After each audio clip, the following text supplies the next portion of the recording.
A Summer's Reading Part 2 by Bernard Malamud. One time, while on his walk, met Mr. Catanzaro coming home very late from work. He wondered if he was drunk, but then could tell he wasn't. Mr. Catanzaro, a stocky, bald-headed man who worked in a change booth on an IRT station, lived on the next block after George's, above a shoe repair store.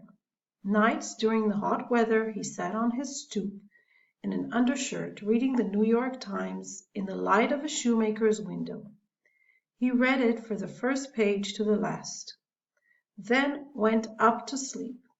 And all the time he was reading the paper, his wife, a fat woman with a white face, leaned out of the window, gazing into the street, her thick white arms folded under her loose breast on the window ledge. Once in a while Mr. Catanzaro came home drunk, but it was a quiet drunk. He never made any trouble, only walked stiffly up the street and slowly climbed the stairs into the hall. Though drunk, he looked the same as always, except for his tight walk, the quietness, and that his eyes were wet. George liked Mr. Catanzaro because he remembered him giving him nickels to buy lemon ice when he was a squirt. Mr. Catanzaro was a different type than those in the neighborhood. He asked different questions than the others when he met you, and he seemed to know what went on in all the newspapers.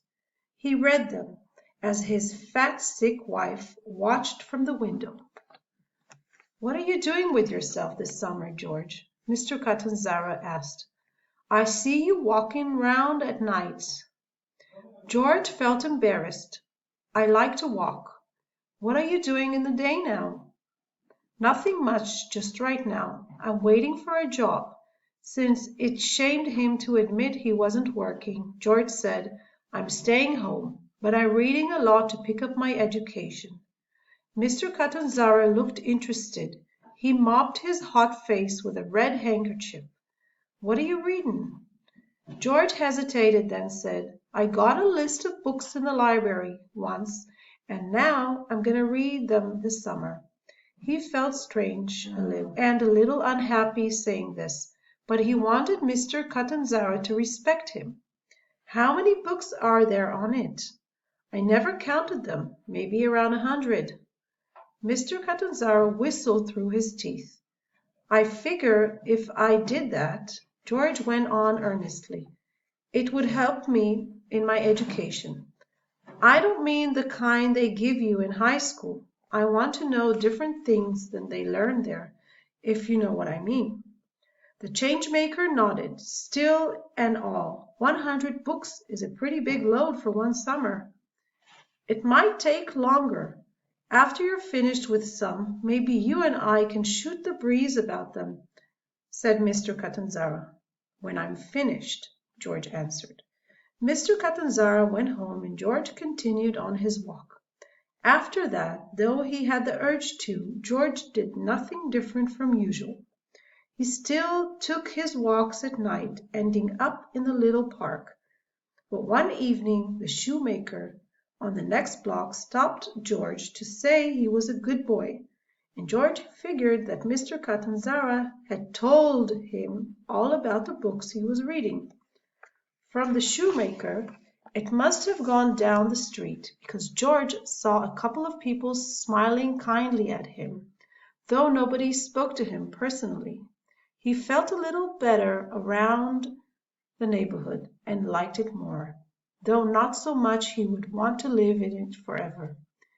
He had never exactly disliked the people in it, yet he had never liked them very much either. It was the fault of the neighborhood. To his surprise, George found out that his father and Sophie knew about his reading too. His father was too shy to say anything about it. He was never much of a talker in his whole life, but Sophie was softer to George, and she showed him in other ways she was proud of him. As the summer went on, George felt in a good mood about things. He cleaned the house every day as a favor to Sophie, and he enjoyed the ball games more. Sophie gave him $1 a week allowance, and though it still wasn't enough and he had to use it carefully, it was a hell of a lot better than just having 2 bits now and then. What he bought with the money, cigarettes mostly, an occasional beer or movie ticket, he got a big kick out of. Life wasn't so bad if you knew how to appreciate it. Occasionally he bought a paperback book from the newsstand, but he never got around to reading it, though he was glad to have a couple of books in his room.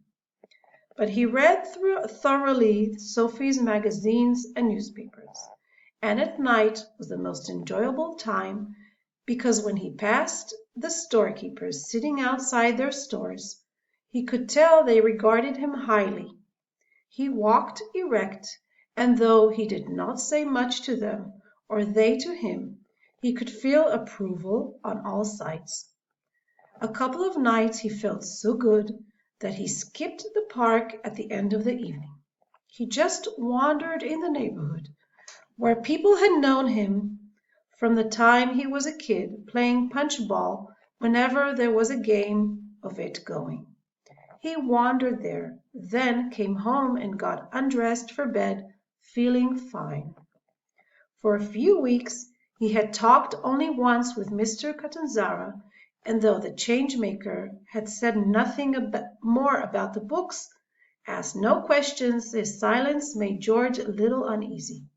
For a while George didn't pass in front of Mr. Catanzara's house any more, until one night, forgetting himself, he approached it from a different direction than he usually did when he did. It was already past midnight.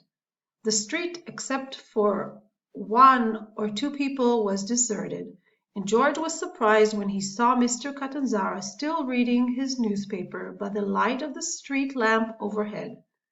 His impulse was to stop at the stoop and talk to him. He wasn't sure what he wanted to say, though he felt the words would come when he began to talk. But the more he thought about it, the more the idea scared him, and he decided he'd better not. He even considered beating it home by another street, but he was too near Mr. Catanzara, and the change-maker might see him as he ran and get annoyed.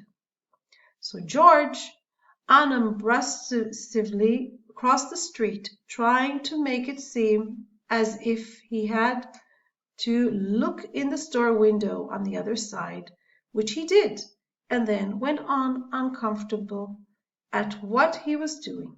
He feared Mr. Catanzara would glance up from his paper and call him a dirty rat for walking on the other side of the street, but all he did was sit there, sweating through his undershirt, his bald head shining in the dim light as he read his Times, and upstairs his fat wife leaned out of the window, seeming to read the paper along with him.